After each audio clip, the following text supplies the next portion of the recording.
ಮಾಜಿ ಶಾಸಕ ಎಂಪಿ ಕುಮಾರಸ್ವಾಮಿ ಮನೆ ಜಗಳ ಮತ್ತೆ ಬೀದಿಗೆ ಬಂದಿರುವಂತದ್ದು. ತಡರಾತ್ರಿ ಮನೆಯಿಂದ ನನ್ನನ್ನು ಹೊರಹಾಕಿದ್ದಾರೆ ಅಂತ ಎಚ್ಎಸ್ಆರ್ ಲೇಔಟ್ನ ನಿವಾಸದ ಎದುರು ಕುಮಾರಸ್ವಾಮಿಯ ಪತ್ನಿ ಸವಿತಾ ಅಲ್ಲೇ ಧರಣಿಯನ್ನ ಕೂಡ ನಡೆಸಿರುವಂತದ್ದು. ಬೆಂಗಳೂರಿನ ಎಚ್ಎಸ್ಆರ್ ಲೇಔಟ್ನ ಮನೆಯಲ್ಲೇ ಘಟನೆ ನಡೆದಿದೆ. ಸವಿತಾ ಮನೆ ಮುಂದೆ ಧರಣಿ ನಡೆಸಿದ್ರು. ಈ ಕುರಿತು ಇನ್ನಷ್ಟು ಮಾಹಿತಿಯನ್ನು ನೀಡಲಿಕ್ಕೆ ನಮ್ಮ ಪ್ರತಿನಿಧಿ ರಮೇಶ್ ಈಗ ಎಚ್ಎಸ್ಆರ್ ಲೇಔಟ್ನಿಂದ ನೇರ ಸಂಪರ್ಕದಲ್ಲಿದ್ದಾರೆ. ರಮೇಶ್, ಕುಮಾರಸ್ವಾಮಿ ಮತ್ತು ಸವಿತಾ ಅವರ ಈ ಮನೆಯ ಜಗಳ ಬೀದಿಗೆ ಬಿದ್ದಿರುವಂತದ್ದು ಮತ್ತೆ ಬಂದಂತಾಗಿದೆ ಈ ಸುದ್ದಿ. ಈಗ ಸದ್ಯಕ್ಕೆ ಅಲ್ಲಿನ ಚಿತ್ರಣ ಏನು ಅಂತ?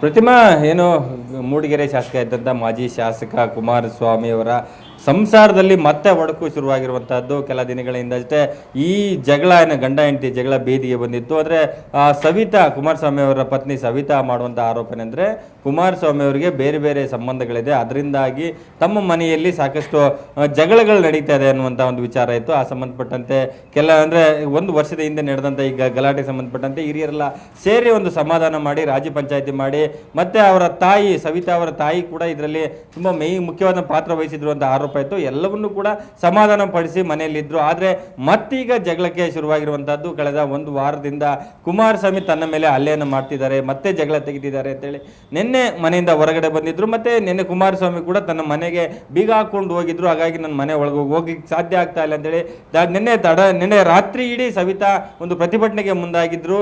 ಏನಂದ್ರೆ ಕುಮಾರಸ್ವಾಮಿ ಅವರು ಬೇರೆ ಬೇರೆ ಸಂಬಂಧಗಳು ಹೊಂದಿದ್ದಾರೆ, ಅದನ್ನ ನಾನು ಒಪ್ಪಿಕೊಂಡು ಸುಮ್ಮನೆ ಇದ್ರೆ ಇರಿ, ಅಲ್ಲ ಅಂದ್ರೆ ಮನೆಯಿಂದ ಹೊರಗೆ ಹೋಗುವ ಅನ್ನುವಂಥ ಒಂದಷ್ಟು ಸಾಕಷ್ಟು ದೌರ್ಜನ್ಯವನ್ನು ಮಾಡ್ತಿದ್ದಾರೆ ಅಂತೇಳಿ ಸವಿತಾ ಅವರು ಆರೋಪವನ್ನು ಮಾಡ್ತಿದ್ದಾರೆ. ಬೆಳಿಗ್ಗೆವರೆಗೂ ಕೂಡ ಪ್ರತಿಭಟನೆಯನ್ನು ಮಾಡಿದಂಥ ಸವಿತಾ ಕೆಲ ಕಾಲ ಅಲ್ಲಿಂದ ಎಲ್ಲೋ ಹೊರಗಡೆ ಹೋಗಿದ್ರು. ಇದೀಗ ಕೆಲವೇ ಕ್ಷಣಗಳ ಹಿಂದೆ ಮತ್ತೆ ತಮ್ಮ ಅದೇ ಮನೆಯ ಮುಂದೆ ಎಚ್ಎಸ್ಆರ್ ಲೇಔಟ್ ಅಂತ ಫಸ್ಟ್ ಸೆಕ್ಟರ್ ಅಲ್ಲಿ ಏನು ಮನೆ ಇದೆ ಕುಮಾರಸ್ವಾಮಿ ಅವರು, ಅದೇ ಮನೆಯ ಬಳಿ ಬಂದು ಮತ್ತೆ ಅಲ್ಲಿ ಧರಣಿಯನ್ನು ಕೂತಿರುವಂತಹದ್ದು. ಈ ಸಂಬಂಧಪಟ್ಟಂತೆ ನಾವು ಕುಮಾರಸ್ವಾಮಿ ಅವರನ್ನು ಕೂಡ ಮಾತಾಡಿಸುವಂತ ಪ್ರಯತ್ನವನ್ನು ಮಾಡಿದಾಗ ಅವರು ಹೇಳ್ತಾರೆ, ಯಾವುದೇ ರೀತಿಯಾದಂಥ ನನಗೆ ಬೇರೆ ಸಂಬಂಧಗಳಿಲ್ಲ ಅನ್ನುವಂಥದ್ದನ್ನು ಹೇಳ್ತಾರೆ. ಮತ್ತೆ ತನ್ನ ಆಸ್ತಿಗೋಸ್ಕರ ಈ ರೀತಿ ಸವಿತಾ ಬೇರೆ ಬೇರೆಯವರ ಮಾತನ್ನ ಕಟ್ಟಿಕೊಂಡು ಈ ರೀತಿ ಮನೆಯ ಜಗಳವನ್ನ ಬೀದಿ ರಂಪ ಮಾಡ್ತಿದ್ದಾರೆ ಅನ್ನುವಂತ ಒಂದು ಆರೋಪವನ್ನು ಮಾಡ್ತಾರೆ. ಈ ರೀತಿಯಿಂದ ಜಗಳ ಆರಂಭ ಆಗಿರುವಂತಹದ್ದು ಏನು ಬೆಳಿಗ್ಗಿನ ಜಾವ ಮನೆಯಿಂದ ಹೊರಗಡೆ ಹೋಗಿದ್ದಂತ ಸವಿತಾ ಮತ್ತೆ ಎಚ್ಎಸ್ಆರ್ ಲೇಔಟ್ ತನ್ನ ಮನೆಯ ಬಳಿ ಬಂದು ಧರಣಿಯನ್ನ ಮುಂದುವರಿಸಿರುವಂತಹದ್ದು.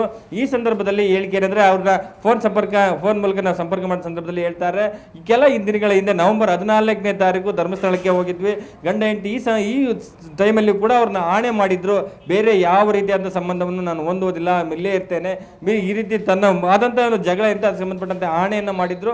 ಈಗಾದ್ರೂ ಕೂಡ ಮತ್ತೆ ಇದೇ ರೀತಿಯಾದಂತಂದ್ರೆ ರಾತ್ರಿ ಒಂದ್ ರೀತಿ ಮಾತಾಡ್ತಾರೆ, ಬೆಳಿಗ್ಗೆ ಒಂದ್ ರೀತಿ, ರಾತ್ರಿ ಮನೆಗೆ ಬಂದಾಗ ಇನ್ನೆಲ್ಲ ಹೀಗೆ ಇರ್ತೇನೆ ಅನ್ನುವಂತ ಒಂದಷ್ಟು ಮಾತನ್ನ ಕೊಡ್ತಾರೆ. ಆದ್ರೆ ಬೆಳಿಗ್ಗೆ ಆದ್ರೆ ಮತ್ತೆ ಅದೇ ಚಾಳಿಯನ್ನು ಮುಂದುವರಿಸ್ತಾರೆ ಅನ್ನುವಂತ ಆರೋಪವನ್ನ ಮಾಡಿದ್ದಾರೆ. ಮತ್ತೆ ಅವರ ಒಂದು ಏನು ಸಂಬಂಧ ಇದೆ ಬೇರೆ ಬೇರೆ ಅಂತ ಅವರ ಆಟಗಳನ್ನ ನಾವು ಒಪ್ಪಿಕೊಂಡು ಮನೆಯಲ್ಲಿದ್ರೆ ಇರಿ, ಇಲ್ಲ ಅಂದ್ರೆ ಮನೆಯಿಂದ ಹೊರಗೆ ಹೋಗು ಅನ್ನುವಂತ ಪ್ರಮುಖವಾದಂಥ ಆರೋಪವನ್ನು ಮಾಡ್ತಿದ್ದಾರೆ. ಹೀಗಾಗಿ ನಾನು ಅವ್ರ ಜೊತೆ ಬದುಕಲಿಕ್ಕೆ ಸಾಧ್ಯ ಆಗ್ತಾ ಇಲ್ಲ, ಇದರಿಂದ ನನಗೆ ನ್ಯಾಯ ಬೇಕು. ಮತ್ತೆ ಕುಮಾರಸ್ವಾಮಿ ನನಗೆ ಪದೇ ಹಲ್ಲೆಯನ್ನು ಮಾಡ್ತಾರೆ, ಮನೆಯಿಂದ ಹೊರಗೆ ಹಾಕ್ತಾರೆ. ಆ ಸಂಬಂಧಪಟ್ಟಂತೆ ನಾನು ಎಚ್ಎಸ್ಆರ್ ಲೇಔಟ್ ಠಾಣೆಗೆ ದೂರನ್ನ ನೀಡ್ತೀವಿ ಅನ್ನುವಂತ ಮಾತನ್ನು ಕೂಡ ಹೇಳ್ತಾ ಇರುವಂತದ್ದು. ಒಟ್ಟಾರೆ ಕುಮಾರಸ್ವಾಮಿ ಏನಿದ್ದಾರೆ, ಇವರ ಮನೆಯ ಜಗಳ ಏನಿದೆ ಅದು ಪದೇ ತಾರಕಕ್ಕೆ ಇದೆ, ಬೀದಿಗೆ ಬರ್ತಾ ಇದೆ. ಇನ್ನೇನು ಕೆಲವೇ ಕ್ಷಣಗಳಲ್ಲಿ ಸವಿತಾ ಎಚ್ಎಸ್ಆರ್ ಲೇಔಟ್ ಠಾಣೆಗೆ ಬಂದು ದೂರು ನೀಡುವರಿದ್ದಾರೆ. ಪ್ರತಿಮಾ, ಥ್ಯಾಂಕ್ ಯು ರಮೇಶ್ ತಮ್ಮೆಲ್ಲ ಮಾಹಿತಿಗೆ.